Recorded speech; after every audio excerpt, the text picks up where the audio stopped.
영혼의 등대.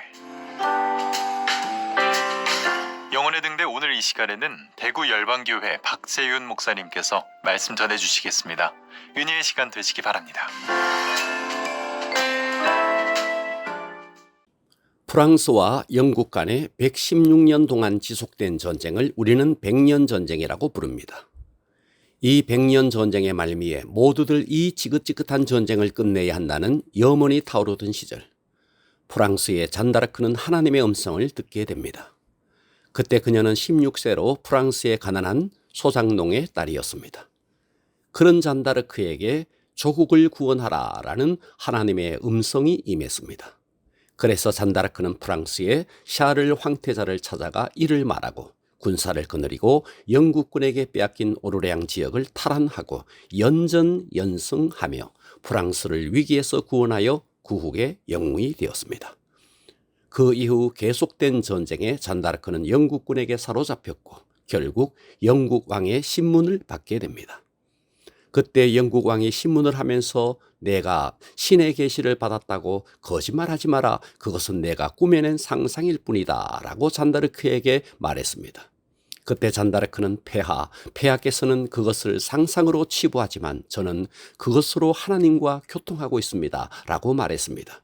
그렇습니다. 영이 활성화되면 하나님의 음성을 듣기도 하고 환상을 보기도 하고 때로는 하나님의 계시를 받기도 합니다. 그러나 그와 같은 영적 활동들을 단지 자기의 상상력이나 자기의 개인적인 사소한 경험으로 치부한다면 엄청난 영적인 부분들을 놓칠 수 있습니다. 그러므로 영이 활성화됨으로 하나님의 음성을 듣고 환상을 보고 하나님의 계시를 받는 것은 허무맹랑한 상상이나 무모한 공상이 아니라 하나님의 구체적인 사역일 수 있습니다. 그러므로 우리는 영이 활성화되어야 합니다. 영을 활성화하는 방법. 첫째, 감성이 살아나야 합니다. 우리에게는 지, 정, 의가 있습니다. 지성이 발달된 사람은 논리적이고 합리적이고 이성적인 사고를 하는 사람들입니다. 그러나 감성이 발달된 사람은 느낌이 뛰어나고 상상력이 풍부합니다. 이런 감성적인 사람은 상상력이 풍부해서 영의 기능이 활성화될 수 있는 사람입니다. 지성적인 사람은 의지가 강해서 일에 대한 성취도 있습니다. 그래서 그들은 이 땅에서 유능한 자가 되기도 합니다. 그렇지만 영계에서는 아주 낮은 영역에 속하며 생명의 흐름에 대해서는 둔감할 수 있습니다. 이에 비해 감성적인 사람은 영계에서 굉장한 위치에 오를 수 있습니다.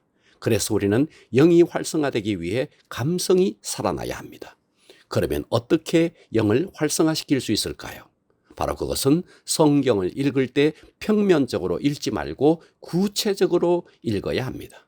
그때 성경 속에 다윗이 뛰어나오고 입다가 뛰어나옵니다. 엘리야가 꿈틀거리며 말을 걸어올 것입니다. 기도할 때도 실제적으로 예수님을 내 앞에 모시고 기도하면 성령의 임재 속에 영이 활성화될 것입니다. 영을 활성화하는 방법 둘째, 믿고 바라보아야 합니다. 히브리서 11장 1절 믿음은 바라는 것들의 실상이요 보이지 않는 것들의 증거니 선진들이 이로써 증거를 얻었느니라. 믿음의 선진들 아벨, 에녹, 노아, 아브라함, 사라 이 모든 믿음의 선진들은 보이지 않는 것을 믿음으로 그 증거를 얻은 사람들입니다. 아들 하나 없는 아브라함에게 하나님께서는 내 자손을 땅의 티끌과 같게 하겠다라고 말했습니다. 그리고 이삭을 모리아산에서 번제물로 드리는 시험을 통과하고 하늘의 별과 바닷가의 모래알같이 하겠다라고 약속했습니다. 그런데 이 하나님의 약속을 믿고 바라보았던 아브라함에게 실제로 이 모든 것은 다 이루어져서 지금 또 아브라함의 영적 후손은 전 세계에 넘쳐나고 있습니다. 이렇듯 믿고 믿음의 눈으로 바라볼 때 영이 활성화되는 것입니다. 영을 활성화하는 방법 셋째, 영을 마비시키는 요소를 제거해야 합니다. 우리의 영성을 마비시키는 요소로 보는 것, 듣는 것, 피부로 접촉하는 이 모든 것은 우리의 영을 무뎌지게 만들고 둔감하게 만듭니다. 눈으로 보는 영상 매체는 우리의 상상력을 자극합니다. 그런 상상의 타락은 곧 영적인 타락으로 이어집니다. 아담과 하와도 삼손도 다윗도 눈을 제대로 관리하지 못해서 넘어졌고 엄청난 대가를 지불해야 했습니다. 하와는 눈을 관리하지 못해 이 땅에 죄가 들어오는 통로가 되었고, 삼손은 드릴라의 아름다움을 보고 즐기다가 눈이 뽑혔고, 다윗도 눈을 관리하지 못해 우리아의 아내를 범하고 결국 신실한 부하를 죽이고 훗날 혹독한 대가를 치르고 말았습니다. 우리가 음란한 영상을 보고 즐길 때 음란의 영에 사로잡히게 되니 영적 성장은 기대할 수 없는 것입니다. 눈으로 들어온 것은 영혼으로 들어갔어 눈을 감아도 그 영상이 떠오릅니다. 그러니 그 영은 음란의 영에 사로잡히고 마는 것입니다. 또 우리가 무엇을 듣느냐 하는 것입니다. 세상의 모든 소리는 우리의 영혼을 흐리게 하는 것들입니다. 누구를 만나 무슨 소리를 듣느냐 하는 것은 그의 영성에 지대한 영향을 미칩니다. 이렇게 영을 마비시키는 요소들이 넘쳐나는데, 이런 영을 마비시키는 요소들을 제거해야 합니다. 그래서 영을 활성화시키기 위해 성경을 입체적으로 읽어 감성을 살리고 하나님의 약속을 믿음으로 바라보며 영을 마비시키는 요소들을 제거해야 합니다. 그러면 대체 영의 마비를 푸는 방법은 무엇일까요? 보혈로 씻어야 합니다.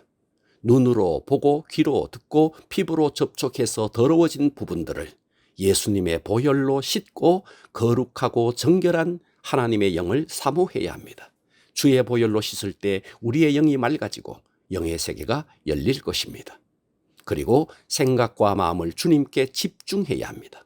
옛날에 어떤 임금님에게 한 청년이 찾아와서 인생의 성공 비결을 가르쳐달라고 간청했습니다. 임금님은 아무 말 없이 잔에 포도주를 가득 따르고 그 청년에게 성을 한 바퀴 돌고 돌아오도록 했습니다. 그리고 한 경비병을 불러 그에게 이 젊은 놈이 포도주 잔을 들고 성을 도는 동안 저놈의 뒤를 따르거라. 만일 포도주를 한 방울이라도 흘릴 때는 저놈의 목을 쳐야 한다. 알겠느냐라고 말했습니다. 지엄하신 임금님의 명령이니 어쩔 도리 없이 이 청년은 포도주 잔을 들고 성을 한 바퀴 돌았습니다. 얼마나 집중했든지 이마에는 구슬땀이 흘렀습니다. 다행히 한 방울도 흘리지 않고 돌아왔습니다. 임금님은 환한 미소를 지으며 청년에게 말했습니다. 수고했구나. 그런데 자네가 성을 한 바퀴 도는 동안 무엇을 보았느냐? 임금님, 죄송합니다. 저는 아무것도 보지 못하고 듣지도 못했습니다. 아니, 시장에서 장사꾼들을 보지 못했단 말이냐? 노래하고 춤을 추는 무희들을 보지 못했단 말이냐? 네, 저는 아무것도 보지 못했고 아무것도 듣지 못했습니다. 그때 임금님이 말했습니다. 그렇다. 이것이 인생의 교훈이다. 자네가 성을 한 바퀴 도는 동안 자네만 집중했듯이 너의 참다운 인생에만 집중하거라. 그러면 유혹도 제 소리도 들리지 않을 것이다 라고 말했습니다. 그렇습니다. 우리가 영을 마비시키는 세상의 것들을 보지 않고 예수님께 집중할 때 우리의 영은 활성화될 것입니다.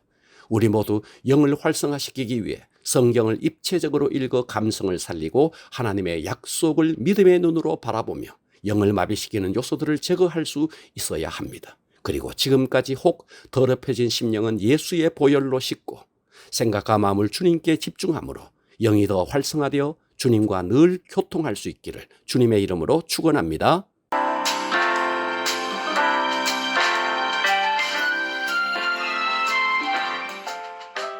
영혼의 등대 지금까지 대구시 달서구 월곡로에 위치한 대구 열방교회 박세윤 목사님의 말씀으로 함께 하셨습니다. 이 시간 방송 들으시고 신앙생활에 도움받기 원하시는 분들은 대구 지역번호 053-636-4944번 대구 열방교회로 전화하시기 바랍니다.